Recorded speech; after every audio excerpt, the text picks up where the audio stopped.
आप देख रहे हैं अब तक टीवी चैनल। हमारे संवाददाता राकेश शर्मा ने लखनऊ से जानकारी देते हुए बताया, लखनऊ राजधानी में भारतीय रेलवे माल गोदाम श्रमिक संघ ने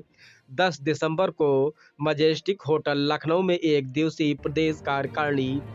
कोर कमेटी की बैठक संपन्न हुई। बैठक में नरवा एनसीआर के जोनल पदाधिकारी के साथ भारतीय रेलवे माल गोदाम श्रमिक संघ के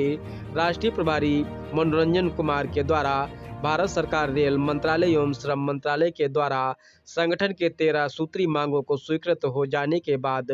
संगठन के द्वारा सभी श्रमिकों का डेटा रेल मंत्रालय को जमा करने के लिए निर्धारित कम से कम समय में एवं साफ सुगठित छवि के साथ जमा करने का कार्य करने के विषय पर विशेष चर्चा हुई। इसमें मनोरंजन कुमार ने श्रमिकों को मिलने वाली सुविधाओं एवं इसके सूची में आने वाली दिक्कतों को दूर करने का संकल्प के साथ जितना जल्द से जल्द भारतीय रेलवे माल गोदाम श्रमिक संघ के सारे श्रमिकों को सरकारी सुविधाओं को लाभ दिलाने के लिए सभी पदाधिकारीगण एकजुट होकर राष्ट्रीय प्रभारी के कंधे से कंधा मिलाकर सहयोग करने की शपथ ली। आइए चलते हैं हमारे संवाददाता के साथ।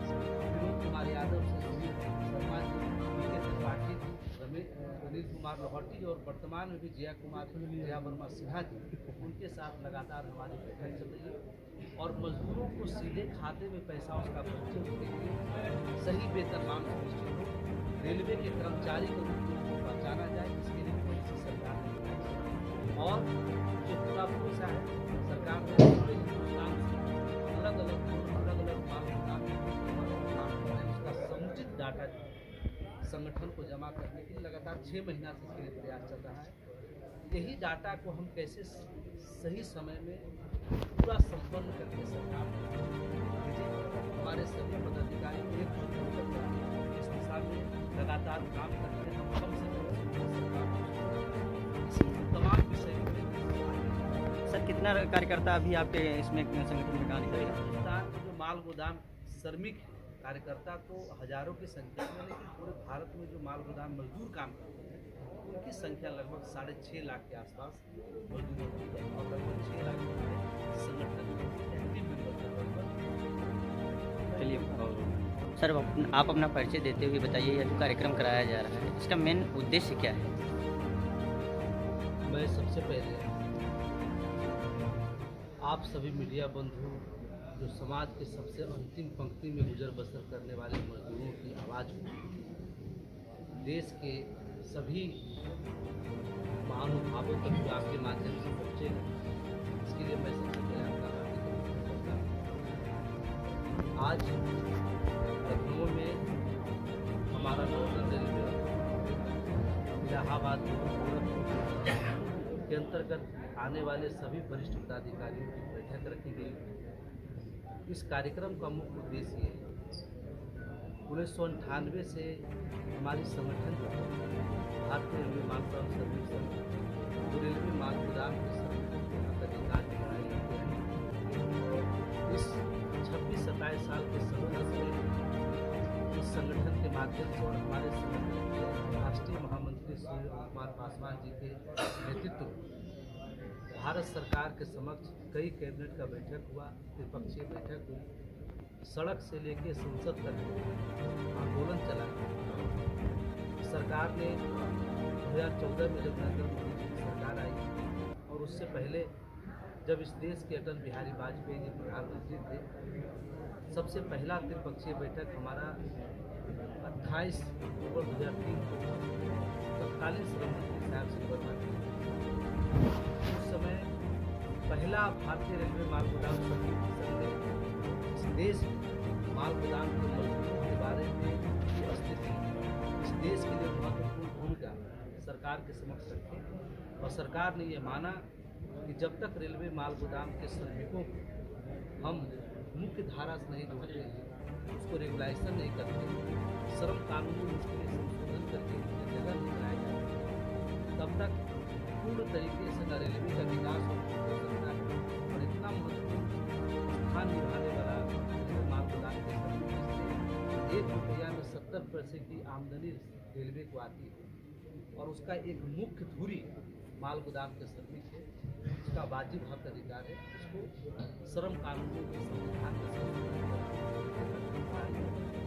उस समय 2003 में हमारा सारा मांग सदन के दोनों राज्यसभा और लोकसभा सदन से पास नहीं 10 साल हमारा संघर्ष नरेंद्र मोदी सरकार आई, पुनः हम लोगों ने लगातार सरकार के साथ संपर्क करके सभी विषयों को उठा करके किया। कोरोना के समय आपको याद होगा, उस समय जब पूरा देश लॉकडाउन में था तो प्रधानमंत्री जी ने पूरे देश की जनता को भरोसा दिलाए थे कोई भी मुख्यमंत्री नहीं था। आज तक मुझे लगता है कि सबके यहाँ उस परिस्थिति में सिर्फ माल गोदाम के श्रमिक इन्होंने अपनी जान की बाजी लगाकर पूरे देश में खाद्यान्न सामग्री की आपूर्ति श्रृंखला को बरकरार रखने का काम किया। और हम लोग उस लॉकडाउन में हमारे सभी पदाधिकारी पूरे देश घूम घूम कर माल गोदाम के समस्याएं उस समय मास्क विभिन्न प्रकार की समस्या हुई उस समय, तो ये पता भी नहीं चलता था कि माल गोदाम का श्रमिक है या कौन है। पहले पुलिस उसको लाठी से मारती थी, फिर पता चलता था कि माल गोदाम के श्रमिक है जो एसेंशियल सर्विस में जाकर के देश के हित के लिए काम करते हैं। तो हमने लगातार प्रधानमंत्री, रेल मंत्री रोज ट्वीट करते थे, फोटो भेजते थे, चिट्ठी लिखते और उससे यही मांग करते कि आज जिस जज्बे के साथ माल गोदाम के श्रमिक परिस्थिति में देश के लिए समर्पित होकर काम कर रहा है, हमारा देश जब ये संकट से उभरेगा तो मुझे भरोसा कि आप भी उसी जज्बा दिल में रखेंगे और माल गोदाम के श्रमिकों को आपका अधिकार देने का काम करेंगे। उसके बाद दोनों सदन से लोकसभा राज्यसभा से उसमें माल गोदाम के श्रमिकों और देश माल तेरह मांग सरकार और 13 में से 13 मांग श्रम मंत्रालय ने इसको स्वीकृत किया और उन्होंने माना कि भारतीय रेलवे माल गोदाम श्रमिक संघ तो माल गोदाम श्रमिकों के हक अधिकार की लड़ाई लड़ रही है, उनकी जो मांगे रखी जायज है और रेलवे की तरफ से उनके अधिकार क्षेत्र में मांग आता है करने चाहिए।